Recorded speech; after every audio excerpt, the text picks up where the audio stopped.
Olá, eu sou a Lidiane, sócia da P2B, e a gente está aqui no P2Bcast, nesse evento em celebração aos RHs do Agro, em realização com sede Senai. E eu estou muito feliz por te receber aqui, Douglas. E ouvir um pouco da sua história, da sua trajetória profissional, você como um diretor executivo, né, que tem aí a responsabilidade de impactar tantos negócios. Então, ouvir um pouco da sua história e o que você acredita para o agro, para a agroindústria, para os próximos anos. Vou passar a palavra para a Elaine também, para que ela possa se apresentar um pouco e aí a gente convida a falar. Eu sou a Elaine, sou sócia e agora assumindo como CEO da P2B. Seja muito bem-vindo, Douglas, ao P2Bcast. Você é uma pessoa e um profissional que faz parte da minha vida, da minha carreira. Estou muito feliz em recebê-lo. A satisfação é toda minha. Muito honrado em receber esse convite e estar aqui com vocês hoje. Me chamo Douglas. Eu sou nascido no agro, meus pais eram pequenos agricultores lá de Santa Catarina. Me formei em agronomia, vim para Mato Grosso no início dos anos 2000 e fiz toda a minha carreira no Centro-Oeste e agora há pouco tempo estou desenvolvendo uma experiência em um projeto no Sudeste, lá no interior de São Paulo. Mas nesse trajeto, toda essa minha trajetória, minha carreira profissional, eu executei ela durante uns 6 ou 7 anos na área técnica. Depois disso, eu comecei a identificar e tomar gosto pela gestão estratégica.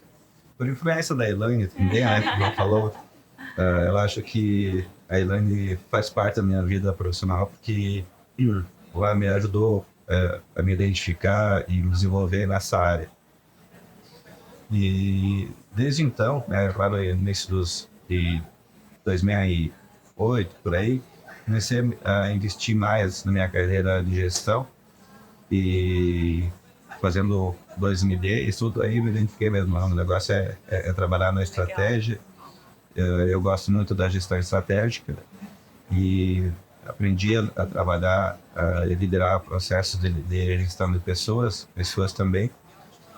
E eu me apaixonei pela área. Eu acho que isso que me fez crescer e chegar na carreira executiva. Então, devo também parte dessa minha carreira aí, né, parte dela, a Elaine, foi sempre uma parceira muito grande. E que bom que a gente pode compartilhar isso nos dias de hoje. E interessante, né, o que você está trazendo para a gente em relação à sua carreira, né? O início de uma carreira técnica, tão especialista como a agronomia, de repente transita para estratégias de negócio e está trazendo para a gente que pessoas, né, de fato foi o que te desafiou e que você teve que se aprofundar um pouco mais. Então, nessa linha aí, o que você entende que é o diferencial na sua liderança, na sua gestão, em relação às pessoas? Esse é um ponto sempre importante, eu acho muito bacana tratar disso, porque eu acho que a pessoa inicia uma carreira técnica, né, e a gente pode dizer que são profissionais exímios, muito competentes, com muito conhecimento, que as faculdades de agronomia, principalmente lá do Sul, que a gente veio lá das formações dos anos 2000, lá, elas eram muito fortes. E hoje está o Brasil todo, assim, as faculdades de agronomia estão muito fortes. E o pessoal sai e se desenvolve na área técnica, e são exímios profissionais técnicos, resolvem muito bem seus problemas. A questão é que quando a gente chega numa corporação, numa empresa independente do tamanho, seja pequeno, médio, forte, o desafio que a pessoa tem para resolver transcende o desafio dela em si. Só que como a pessoa é um bom profissional ou é especialista naquela área técnica ou na área de atuação dele, ele acaba indo além da empresa, e a empresa aí começa a ter desconexão. Aí começa a ter conflito, ter travas ali dentro, porque o cara se sente travado e a empresa não ajuda, ou a empresa vai para um lado, o cara está desconectado. Então, eu entendi que para eu contribuir com a empresa, eu não tinha que ser um melhor especialista no que eu fazia. Eu tinha que ajudar cada um a ser especialista e juntar essas pessoas a desenvolver o seu melhor. Porque o que eu fazia de melhor da minha área era só uma parte da empresa como um todo.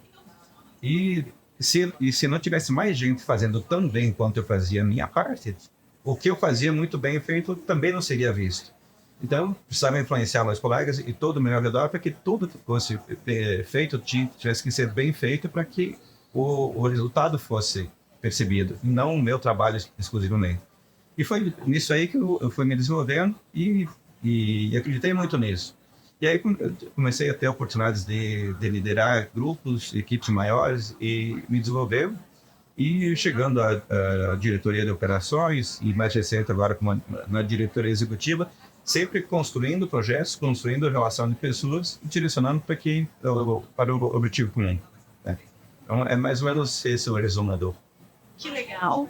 Muito, muito interessante ouvir tudo isso, né? E aí, se você me permite, a gente ainda escuta, principalmente no agro, esse investimento em desenvolvimento de competências humanas ainda como algo a ser aprimorado, alavancado. E você trouxe aí um dado que desde 2008 você investe no desenvolvimento das suas competências para liderar bem as pessoas, né? Então, quais foram os processos que você já vivenciou e que você acredita que tenha contribuído para que hoje para que você seja, né, esse executivo aí que inspira as pessoas? Acho que o primeiro processo foi ter recebido e aberto a cabeça para a Elaine. Uma honra, né? Um líder que conecta pessoas, que influencia tanta gente. Porque lá no início, acho que foi em 2007, não sei exatamente quando a gente fez o primeiro trabalho juntos, e acho que o santo bateu, sabe? Eu percebi que aquelas críticas construtivas que vinham realmente estavam vindo para me ajudar, para abrir a cabeça e ver o horizonte, né, uma perspectiva mais alta. E aí eu entendi que eu tinha que entender como as pessoas reagem, como as pessoas se conectam, como as pessoas se isolam, toda essa questão mais operacional, né, do comportamento humano. E eu comecei a gostar, comecei a estudar, aí fiz um MBA na FGV, de gestão no agro, depois mais tarde eu fiz outro MBA em gestão estratégica pela Franklin Covey, e sempre fui desenvolvendo. Aí passei por diversos trabalhos de coaching, mentoria, mentoria executiva, e eu acho que uma coisa que impacta muito é ter coragem de fazer o que você aprende, né? E além disso, né, quando eu falo ter a coragem de aplicar ao que a gente aprende, é além de pegar aquela emenda que vem de qualquer curso ou de qualquer processo e pegar e colocar isso numa tabelinha. Quando eu falo ter essa coragem, é de você entender o cerne daquele conhecimento, daquela informação, e criar uma metodologia para a empresa que você está atuando, né? Porque eu acredito muito nisso. Eu entendo que é mais difícil você pegar algo pronto, algo de prateleira e falar assim, essas são as melhores práticas do mercado e aplica tudo. Eu nunca vi isso funcionar. Mas quando você pega aquele conhecimento, né, e entende o conceito, a origem daquele conceito, e você constrói isso na empresa, e eu já tive a oportunidade de fazer isso em várias empresas, dá certo, porque tem aderência. As pessoas, elas precisam fazer parte de algo. Então, se você chega e impõe algo para as pessoas, aquilo não faz parte da vida dela. Então, quando você convida as pessoas para construir um processo, uma dinâmica nova, ou um projeto novo, você tem parte delas se viajam, né? Então, eu acho que... Mas eu aprendi tudo isso através desses processos de desenvolvimento de liderança, de habilidades comportamentais, coaching, autoconhecimento, pessoalmente, né? É um poço sem fim. Quanto mais se tenta se conhecer, mais você descobre que precisa conhecer mais, hein? Então, é um mundo que é apaixonante realmente, né? Você conhecer o comportamento, né? E como as pessoas reagem, né? Como que você pode contribuir para isso. Muito legal te ouvir, né? né, nós somos de RH, então quando a gente vê um executivo falar com tanta profundidade de autoconhecimento, por saber o impacto, né, do seu comportamento no outro e saber que você liderou tantos projetos de transformação cultural, e dentro das nossas premissas de projetos de transformação cultural, a gente fala assim, as pessoas mudam. Só que elas precisam enxergar o porquê, o propósito, né? O que está por trás de tudo aquilo para promover essa mudança. E aí entra a clareza que o executivo traz para os negócios, porque quanto mais ele traz, nós estamos no ponto A e o nosso objetivo é chegar no ponto B, por meio deste caminho, as pessoas se engajam mais e os resultados são muito mais positivos, né? Então, eu fico muito feliz em te ouvir e saber que você acredita tanto no desenvolvimento e no autoconhecimento, empregando isso no dia a dia com seus times, né? E acho que é super importante para a gente também ouvir você falar um pouquinho dos desafios do seu negócio no momento e o que você tem feito para mobilizar todas as mudanças para os resultados que, como executivo, você precisa entregar também. E também, assim, como que o RH pode ser um bom parceiro do executivo principal neste momento? Perfeito. Eu acho que esse é o ponto-chave do negócio, porque a gente o mundo está muito dinâmico. O mundo pós-pandemia veio mais acelerado, né, nessas transformações, por uma necessidade da adaptação e até da sobrevivência. A humanidade percebe que precisa agir um pouco diferente do que agindo antes. Só que isso a nível global. Quando chega na nossa mesa, a gente percebe uma pequena parte. Todo mundo vai girando uma engrenagem para frente e faz o mundo girar muito mais rápido. É isso que acontece. E o que eu percebo, e eu sempre defendi isso ao longo do tempo, é que as empresas, de modo geral, talvez mais no agro, elas acreditam muito no investimento em tecnologias. São necessárias. Aliás, a gente está do lado aqui no salão, tendo uma palestra agora sobre inteligência artificial, né, do parceiro Senai aqui, que é um assunto fantástico. O mundo está assim. Então, qual que é o papel do RH, né, junto com as tecnologias e junto com os cenários macro do agro, que eu entendo? Eu acredito que o RH realmente precisa pegar a rédea na mão e entender como a organização funciona na originação dos recursos da empresa. E o RH ele precisa assumir, né, e ter a coragem de assumir que ele é o ponto mais estratégico de qualquer empresa. Né? O RH ele tem que quebrar o paradigma de ficar na salinha do lado fazendo EDP. Então, eu acho que isso é uma atitude do próprio RH também, se impor, né, e se posicionar e começar a assumir o seu papel, a sua responsabilidade na estratégia macro da empresa, de qualquer empresa, seja de uma padaria, seja de uma grande agroindústria. Porque dali, dessa conexão entre as pessoas que estão fazendo parte do time e com o mundo, e não é só mais dentro da equipe interna, mas conectados com o mundo, é que vão surgir as soluções e se criar as grandes oportunidades no mercado. Trazendo um dado que eu peguei agora da plenária do lado aí, as inteligências, as tecnologias estão criando muito mais empregos do que tirando emprego das pessoas. Isso é super legal, o dado é bem recente.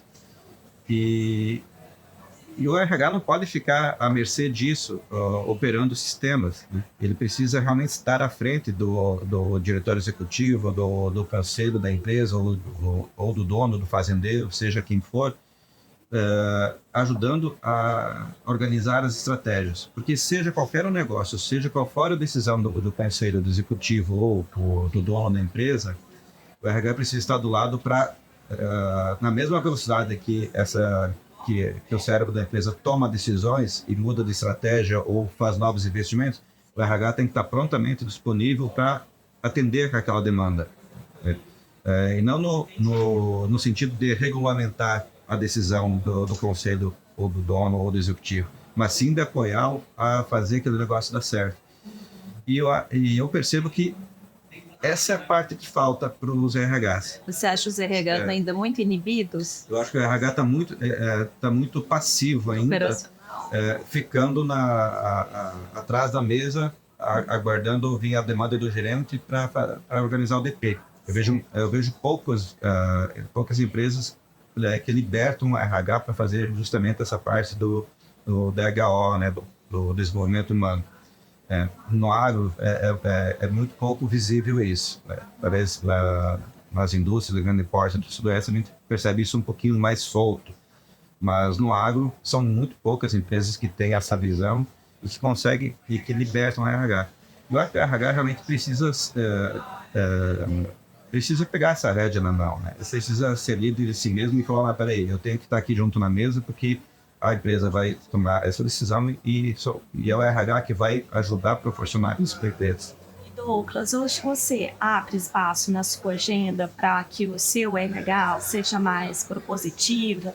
E que tipo de vivência prática você poderia contribuir aqui com a gente, né, para o entendimento de quais são as pautas que você traz para que a RH possa te dar suporte, para que tenha uma discussão, uma visão mais estratégica do negócio? Então, como que isso se dá no dia a dia, na sua liderança? Legal. Nessa empresa que eu atuo hoje, que eu estou dirigindo ela lá no Sudeste, é uma empresa de médio porte, do estado de São Paulo, e que realmente não tinha essa estrutura. Era uma empresa que estava exatamente como eu acabei de falar, tinha o DP, claro. E a gente montou uma estrutura agora, tem 3 meses que a gente contratou um cara forte de desenvolvimento humano, tirou o cara de uma rede hospitalar lá de Santa Catarina e levou para a fazenda. É interessante. E a gente está construindo exatamente todo esse projeto. Então, toda a estratégia, o comitê executivo na empresa que a gente criou lá para definir as estratégias, eu estou sempre junto com a gerente financeira, com o gerente de RH e com o gerente de operações. São as 3 pessoas que estão sempre juntos. O RH deixou de receber o negócio pronto. Ele tem que ajudar a construir. Então, isso eu estou fazendo nessa empresa hoje. Num passado bem recente, quando eu atuei a maior parte do tempo aqui no Mato Grosso, né, participava como diretor de operações de uma grande empresa do agro aqui, e a gente conseguiu dar esse protagonismo para o RH também, né? Então, a gente colocou o RH sempre nas reuniões, colocou sempre na elaboração de estratégia, porque a empresa crescia sempre a passos largos. E a gente conseguiu, por 4 anos em que eu dirigi, crescer em torno aí de 30% da extensão da área territorial da empresa. E para as áreas de liderança, a gente não contratou ninguém de fora nessa época. Foi muito interessante. A gente cresceu de maneira gigantesca e todos os líderes, gerentes, coordenadores que assumiram essas novas áreas eram pessoas de dentro de casa. E eu achava aquilo fantástico, porque a gente não parava de crescer. Toda hora estava arrendando uma nova fazenda, indo para uma nova região, e a gente só chamava a equipe de RH que estava sempre do meu lado, chamava o pessoal das operações que estava sempre do meu lado e falava, a gente vai fazer esse projeto, vai conduzir lá, vamos montar uma equipe. Em meia hora a equipe estava montada, sabe? Era muito dinâmico o negócio, era quase que inacreditável, né? Perceber que tudo isso estava funcionando. E tudo bem que já tem 2 anos e pouco, 2 anos que eu saí dessa empresa, mas essa dinâmica continuou, ficou meio que um legado lá dentro. Então, eu me sinto muito feliz em ver essa empresa continuando, crescendo, as pessoas que estão lá ainda lembram disso, e tudo funciona. Então, assim, é o que eu faço hoje, mas eu já fiz uma grande empresa também. Então, isso é muito legal te ouvir e compartilhar com as, né, espero que milhares de pessoas que venham a nos ouvir, que é possível, que é real. A gente escuta muitos executivos falarem do turnover, que é muito alto ainda, que não consegue reter, que não consegue formar as pessoas para esse crescimento. E você está trazendo aqui evidências de que isso foi possível na sua gestão e que isso fez parte, né? Hoje faz parte da cultura, é o legado que você deixou, isso realmente nos inspira. É muito legal saber que executivos conseguem, na prática, dar abertura para que as pessoas se desenvolvam e cresçam, tenham oportunidades de crescimento junto com as empresas, né? É super interessante tudo isso. Acho que essa questão do desenvolvimento, eu lembrei agora de um outro dado bastante interessante. Essa empresa aqui do Mato Grosso, que eu dirigia as operações, quando eu assumi a operação dela, apesar da empresa ser gigante, ela era uma empresa que acho que tinha sei lá, uns 6 ou 8 agrônomos, mas eram agrônomos com funções corporativas, até mais burocráticas do que de campo. E a gente não saiu contratando um monte de agrônomos, né?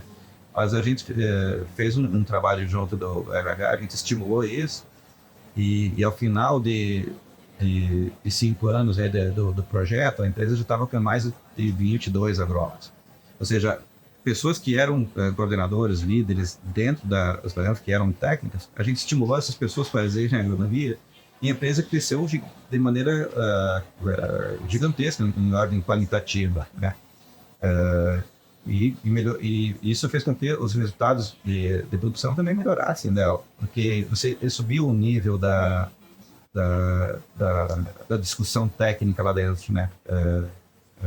Não das pessoas, mas você fez com que aquelas pessoas que se formaram em agronomia se tornaram pessoas melhores e com uma visão muito mais ampla. Né? A capacidade intelectual Exatamente. das pessoas foi então, isso foi um dado fantástico, né? Você olha para essa empresa hoje, assim, fora os agrônomos, criou um programa de trainee que contratou um monte de engenheiros mecânicos lá e da mesma forma foi se transformando. Então, é muito legal você perceber que essas estratégias, você volta naquela origem, né? Pô, não basta eu fazer o meu melhor sozinho, preciso que todo mundo faça o melhor, né?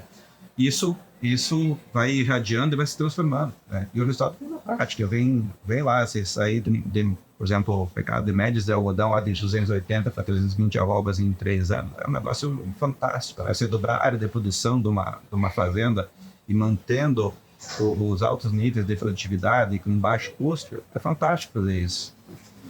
Então, eu acho que, e sempre focado, assim, o primeiro ponto eu vou fazer um negócio, mas quando eu vou fazer um negócio, a primeira coisa que eu tenho que investir é nas pessoas. Sim.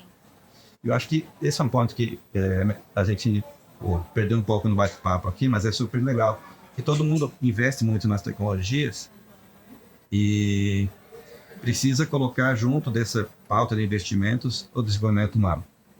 Acho que essa é a chave, né? Se você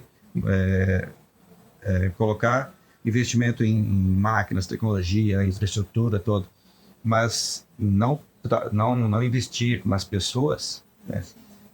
Você corre um risco daquele negócio ruir. E quais são os rituais que você utiliza na sua gestão para conectar tudo isso, né? Conectar a tecnologia, a estratégia, pessoas. Você tem uma rotina para se reunir com as suas principais lideranças, mensal, trimestral? Que tipo de informação você compartilha para que todos estejam alinhados? Acho que a transparência, acho que todo mundo é digno de saber o que está acontecendo na empresa. E precisa saber o que está acontecendo. As pessoas precisam saber quais são os resultados, né? Não pode ter aquele segredo, essa informação aqui é confidencial. Tudo bem, olhar o fluxo de caixa, talvez aí coisas muito estratégicas, né? Tudo bem, né? Você vai segurar num comitê isso daqui. Mas, pô, eu vou para a operação, eu vou para entender com toda a companhia, com as pessoas que fazem aquele negócio funcionar, com o cara que está lá no trator plantando, preparando o solo, né? Ou o cara que está lá no silo processando a produção, ou o cara que está lá na bolsa, lá, travando o dólar, fechando isso. As pessoas têm que saber por que estão fazendo isso. E todas elas têm que conhecer os desafios de todos. Então, eu acho que o primeiro papel do executivo é conhecer as pessoas com quem ele trabalha e fazer com que as pessoas conheçam o executivo e se conheçam, né? tem uma parte que as tecnologias não conseguiram transcender ainda, que é o olho no olho. Esse ninguém substitui ainda, né? Espero que não tão cedo. Então, o executivo, as lideranças precisam se conhecer, precisam se conectar, e isso se faz através do olho no olho, né? É preciso investir nesse tempo das pessoas fazendo o que nós estamos fazendo agora, fazendo esse bate-papo e se conhecerem. E é nessa forma que as pessoas entendem como a outra está pensando, para onde a empresa precisa ir e como nós vamos juntos. Ter proximidade. Exatamente. Eu acho que o restante tudo a gente encontra nas prateleiras por aí. Mas esse olho no olho se faz olho no olho mesmo. Sim. Então, você abre espaço na sua agenda para conhecer, de fato, as pessoas e a liderança que está ali para dar suporte.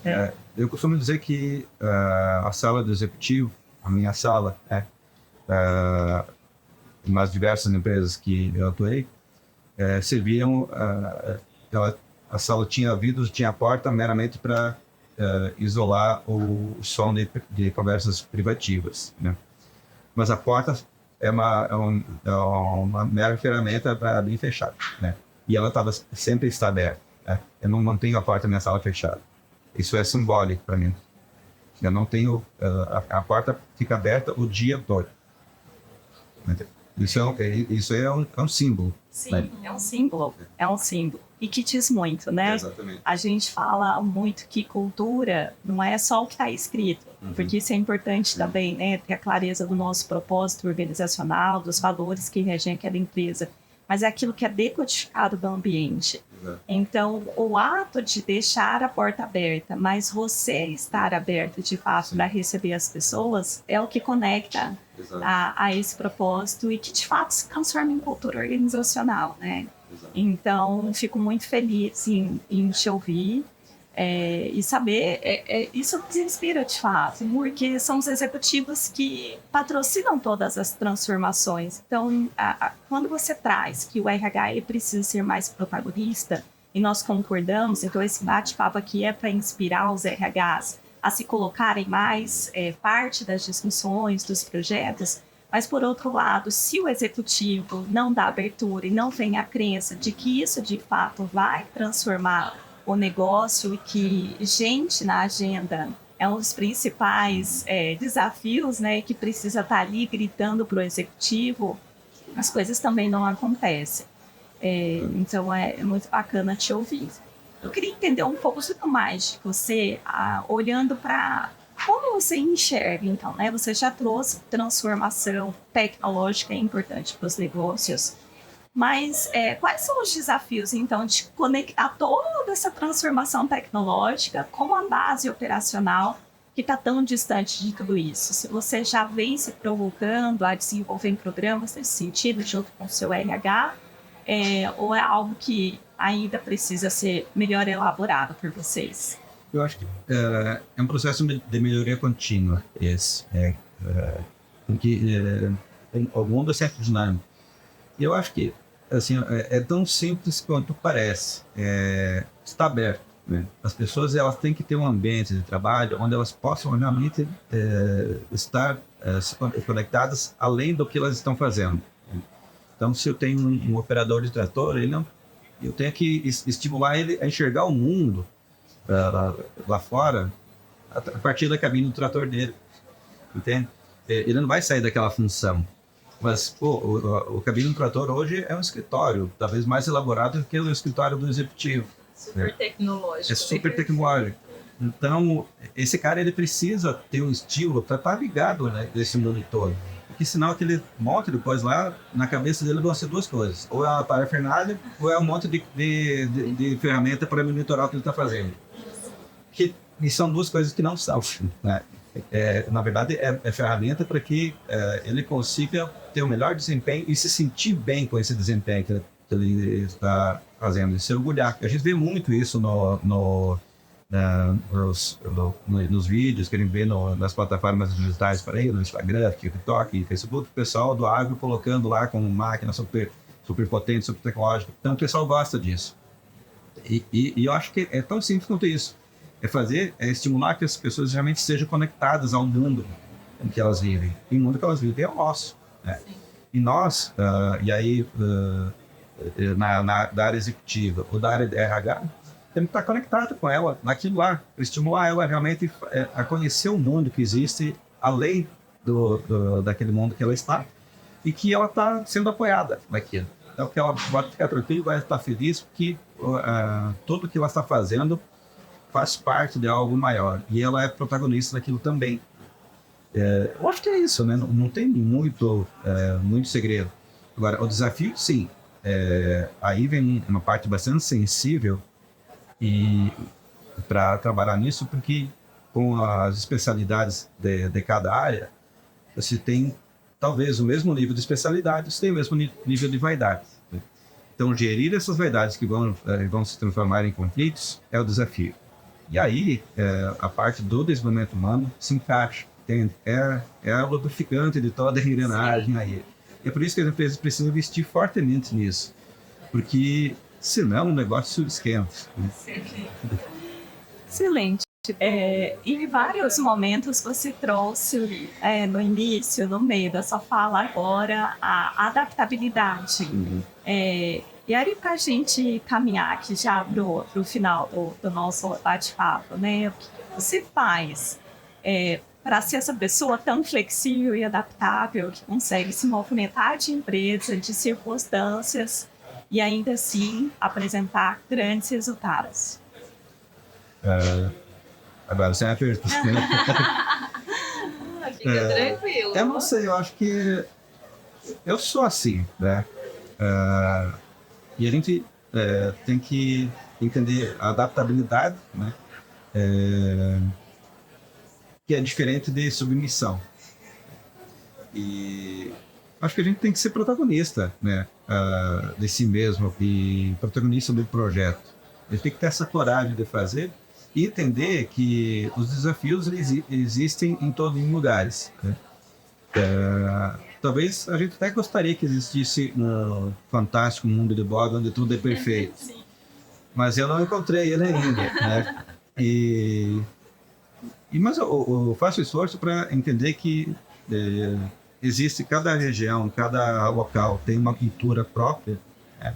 A gente, a partir do momento que escolhe integrar aquela cultura, a gente precisa fazer parte dela. Então, é a gente que vai se transformar e não a corporação que vai se transformar em mãe. E a partir disso, você passa a valorizar aquele trabalho. É muito interessante como isso contagia um grupo. Quando você chega de um lugar fora, você com uma cultura própria, totalmente distinta, você sai do sul e integra o Mato Grosso.